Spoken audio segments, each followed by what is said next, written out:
अनय साहित्य क्लासेस की आज की कक्षा में मैं अर्चना शुक्ला आप सभी का बहुत बहुत स्वागत करती हूँ। अपनी कक्षा में मैं आप लोगों को अलंकार पढ़ाने वाली हूँ। आज अलंकार का एक पार्ट प्रतीप अलंकार जो अर्थालंकार का भेद है। अर्थालंकार में प्रतीप अलंकार बहुत महत्वपूर्ण है। हमारी गत परीक्षाओं में बहुत बार पूछा गया है प्रश्न, तो इसको बहुत ही सावधानी पूर्वक आप इसे बहुत ही जिम्मेदारी से पढ़िए। देखिए प्रतीप अलंकार क्या होता है, इसकी परिभाषा है कि जहां उपमान को उपमेय के समान कहा जाए अथवा उपमेय को उपमान से श्रेष्ठ बताया जाए। तो सबसे पहले उपमेय और उपमान जानिए।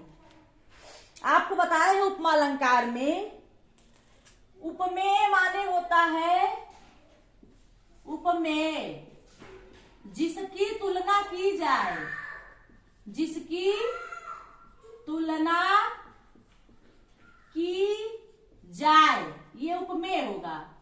उपमान जिससे तुलना की जाए, जिसकी और जिससे से अंतर है, जिससे तुलना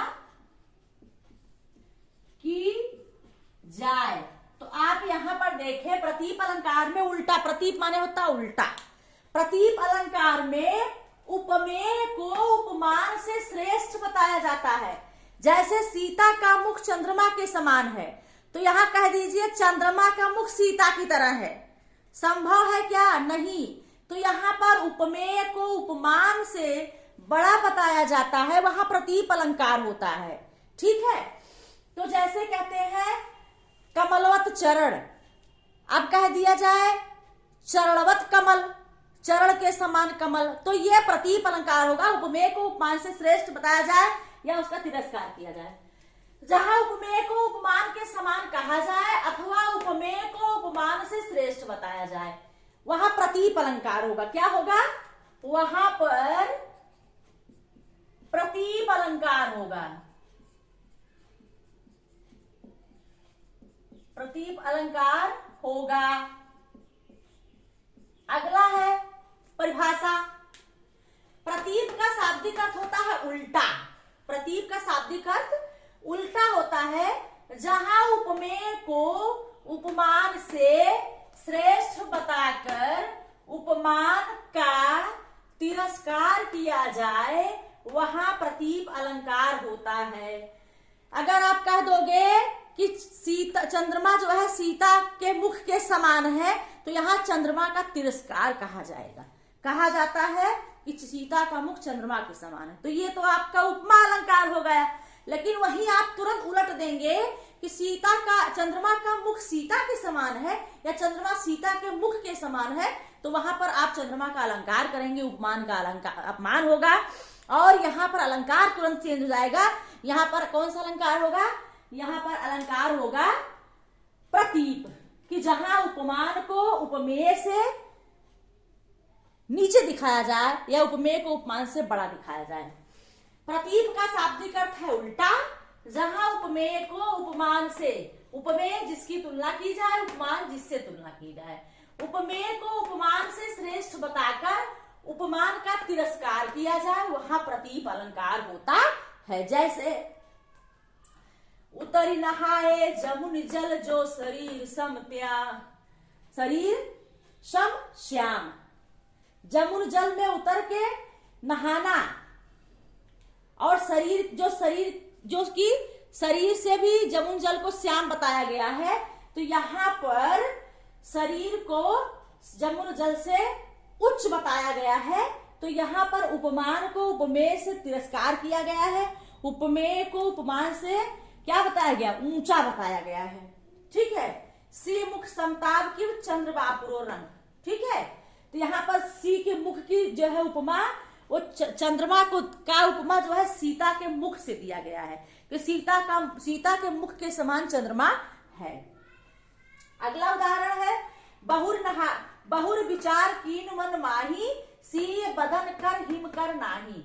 कहा गया है कि बहुत विचार करने के बाद यह कहा गया है मन में कि जो है सीता के बदन के समान चंद्रमा नहीं है। मतलब क्या कहते हैं, हिम माने क्या होता है हिम माने बर्फ होता है, तो हिम हाँ बर्फ होता है।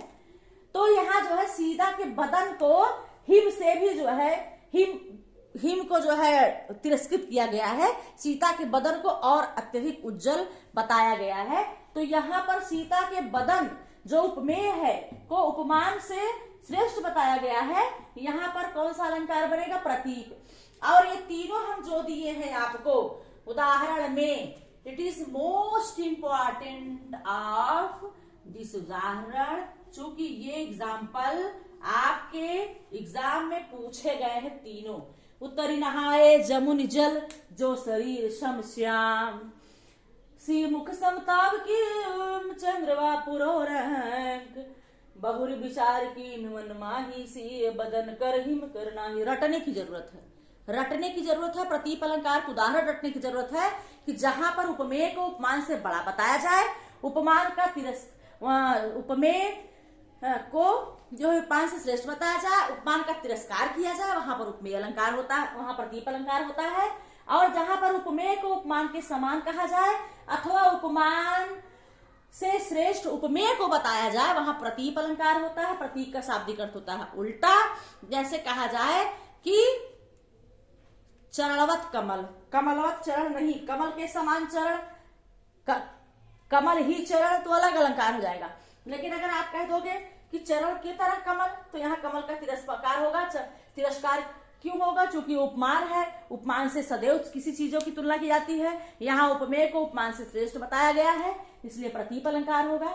प्रतीक अलंकार बहुत प्रश्न पूछे गए हैं, लगातार आपके परीक्षाओं में आते रहे हैं। और ये तीनों आप इसको उदाहरण को भी तैयार कर लीजिए, इसकी परिभाषा और अर्थ को भी तैयार कर लीजिए।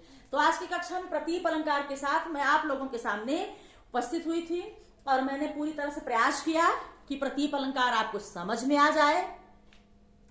अगली कक्षा में फिर अगले उदाहरण के साथ आपके सामने हम उपस्थित होंगे। तब तक के लिए अलविदा।